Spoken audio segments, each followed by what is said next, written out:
Record कर रहा है. Yes, sir. Epidemiology is the study of the event of interest. The event of interest is that which can cause pain or pleasure to you or yours. Okay? So, about this event of interest, you want to know what occurred. These are diagnostic tests to find out whether this thing has occurred in a particular individual or not. All right. Then what occurred when? This is time distribution. Where? It is place distribution. In whom? Is person distribution. Why? Is the study of causality. And then what? This means how do you deal with it?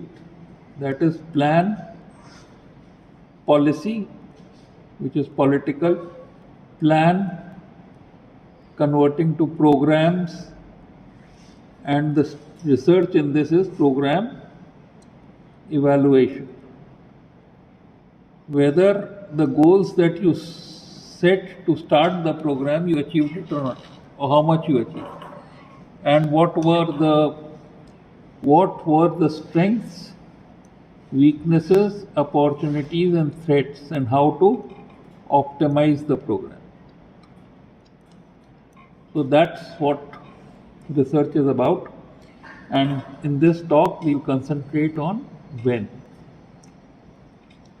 For understanding when, consider that this is a jar which is a 100 cc jar. Now it has 20 cc's of water at time 0. And there is a tap which is entering water into it at the rate of 2 cc's per minute. And there is a tap which is draining water from it at the rate of 1 cc per minute. Okay. So this is addition to this volume, and this is subtraction from the volume. So if I ask at 5 minutes, T5, what would be the volume of water? You would say that at 5 minutes,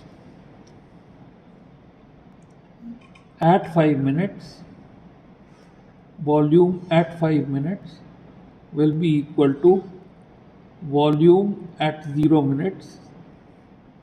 All right.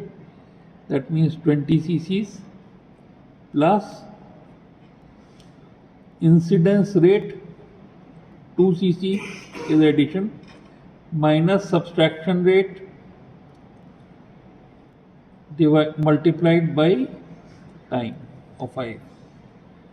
So this is addition rate, this is subtraction rate, and this is time. All right. And if you solve this, you will get 5 into 1. All right. And 20 plus 5 into 1 will be 25. Okay. So at 5 minutes, the volume will be 25. Now, this may be a 100-bedded ward. This may be the admission rate. This may be the discharge rate. And you will be able to tell by this formula what would be the volume at particular time.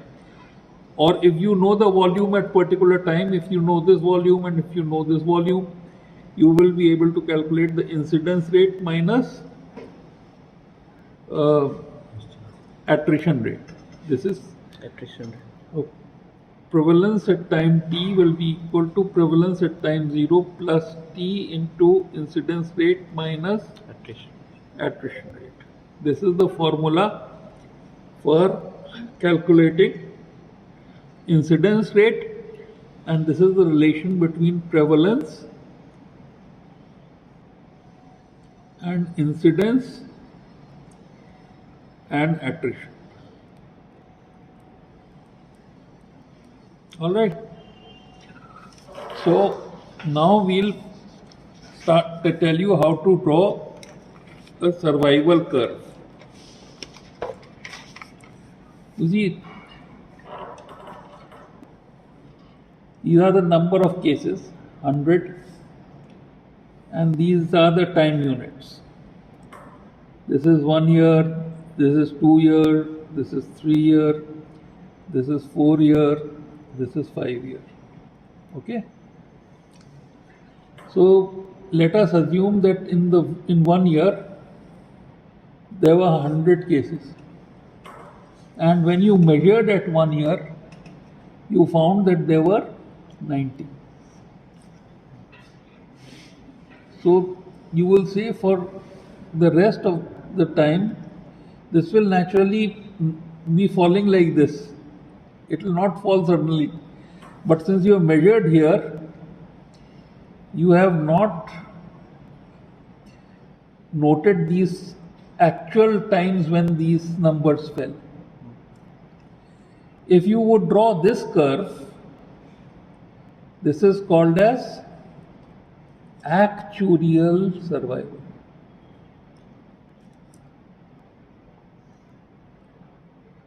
But if you draw this curve, this is called as Kaplan-Meier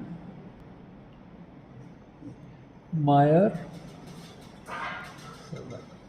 So in actuarial survival, you have to note the exact time when that event occurred. And in Kaplan-Meier survival, you have to note at fixed times.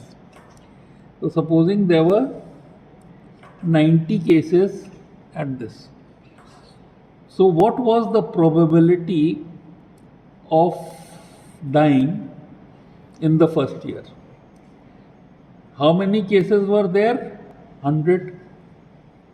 How many died? 10. Therefore, probability of death was 10% in the first year. Correct?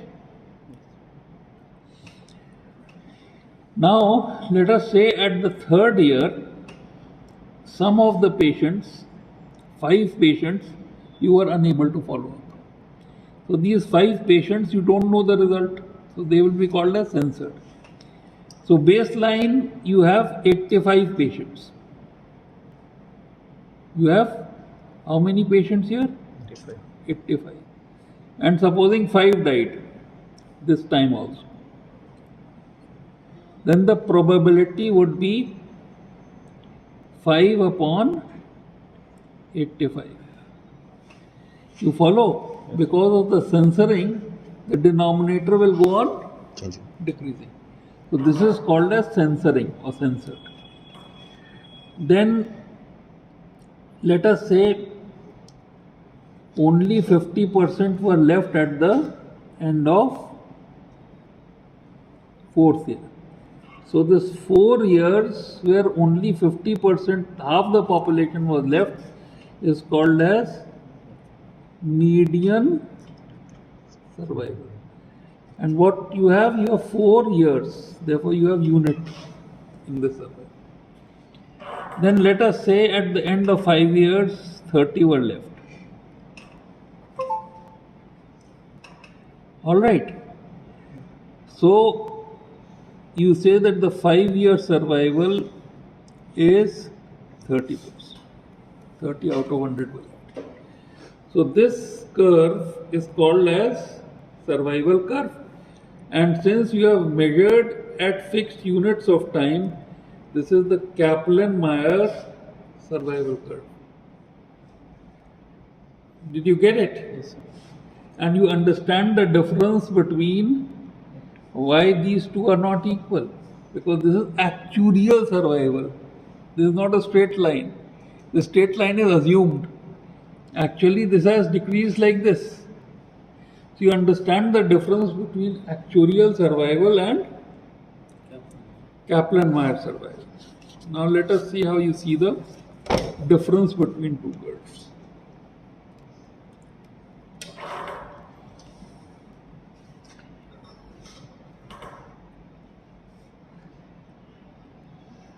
Let us say that you are dealing with males and females. So this is 90, this is 80, this is 70, this is 60, this is 50, this is 40, this is 30, this is 20, this is 10, and this is 0. Alright. So now let us draw the curve in males. How many of the males the fracture united? United. That means this means not united is this side and united is 100 in the first year, first month, 90, 10 united. So you studied at first month and you say that 10 united here. Alright. So if you let us say first month, okay? Then let us draw second month. Out of 90, you are able to follow up all patients, nothing censored. Let us say 20 united. Alright? Yes. So you come at 70. So at the third you start at 70. Then the third month, 70 united. Okay? So at the fourth month, 50 united. That means 20 more united. That means at the end of fourth month you will have 50. The end of fifth month, let us say, only 10 remained ununited, all these united. So this side, if you classify it as this side is not united. Huh? Yes, united. No, sorry. This side is not united and this side is united. Alright. This side is not united. This side is alright. United, not united. United, not united. Alright. So we can draw a table here. We can say this table can be drawn at this point. At this point, this is A, this is B, this is C, this is D, and this is E. So at this point, if this is united and this is not united, then at this point, at point A, you will have 10 united, 90 not united. Correct? Yes. Out of total 100. At point B, you will have point B, you will have 30 united and 70 not united. At point C, you will have 50 united. 50 united and 50 not united. D, 90 united. 30, 90 united. 90 united 10 not. and 10 not united. Right? So you will have these tables. Okay. Now let us say that after 5 months, let us draw this table for, let us say, 9 months, and after 9 months this number becomes constant. All right. So at that point of cutoff, you will start saying non-union. Okay. But now let us, have you got a different color? Supposing these were the patients who were treated conservatively. Let us say what happened to the patients who were operated. So in this, let us say 20 united. 100 you start, 20 united. All right. With this 20 united, then 60 united, then 30 united. All right. So the table, sorry, this is, for the table for point A would be 20 united and 80 did not unite. So these will become 2 by 2 tables. All right. Let us say this would be 40 united and 60 did not unite. All right. So here at this point C, how many united? 30, 70. 30 and 70. 30 and 70. And at this point, how many? 20.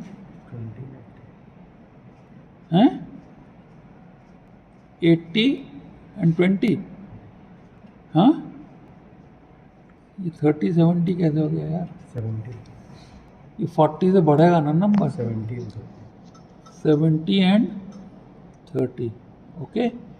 And this is 80 and 20. Okay? So you have actually 4 by 4 tables at each point. 2 by 2 tables. And these 2 by 2 tables would give you risks.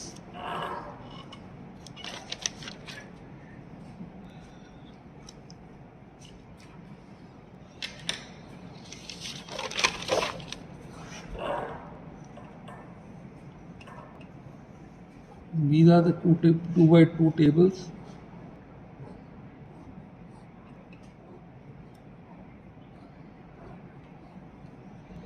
And let us say fourth one is this. And let us put these numbers here. 10, 90, 20, 80. All right.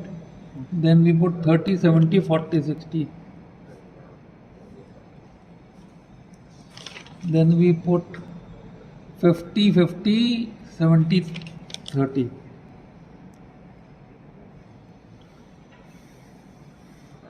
And then we say 90, 10, 80, 20. So here the risk column, if you have that risk and you have odds, okay. So here the risk is 10 upon 100 and the odds is 10 upon 90. Here it is 20 upon 100 and here it is 20 upon 80. All right. So you will have an risk ratio and you will have an odds ratio. All right. And you can combine all these risk ratios, 30 upon 100, all right, and 40 upon 100, and 30 upon 70, and 40 upon 60. So you will have risk ratios and odds ratios at these points, okay? And you can combine these risk ratios and odds ratios to get a combined odds ratio. All right. That combined odds ratio adjusted over time is called as mental Hansel odds ratio. And you can get this odds ratio and you can get its confidence interval. Supposing the odds ratio is 2 and its confidential interval is 1.10 to 7, that means it is not including 1. It is significant at 95% confidence interval. Therefore, you can say that this mental Hansel's odds ratio is over time. It combines all these tables. Supposing you have a EpiInfo, somebody has a EpiInfo on your computer, so I can show you how this is done.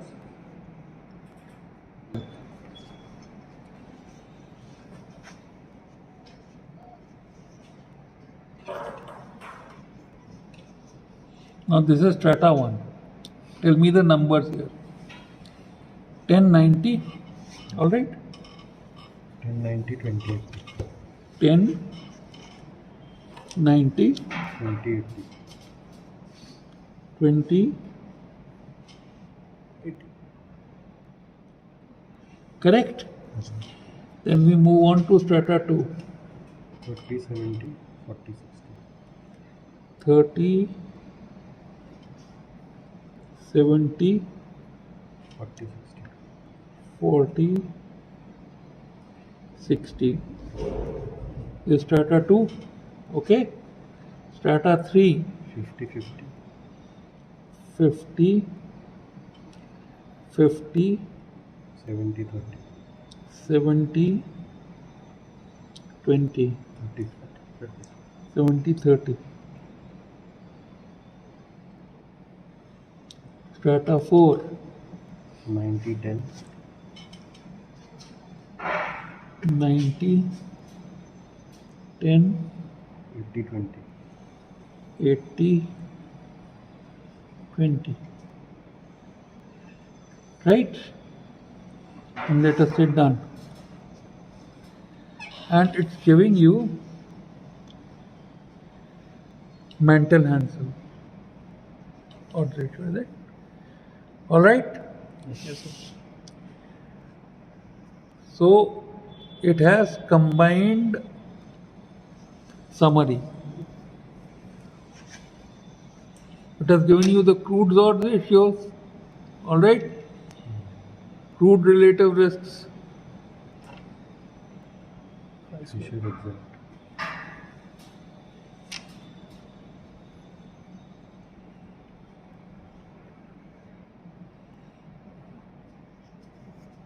This mental Hansel's odds ratio combines these. Okay? Have you recorded? Do you have some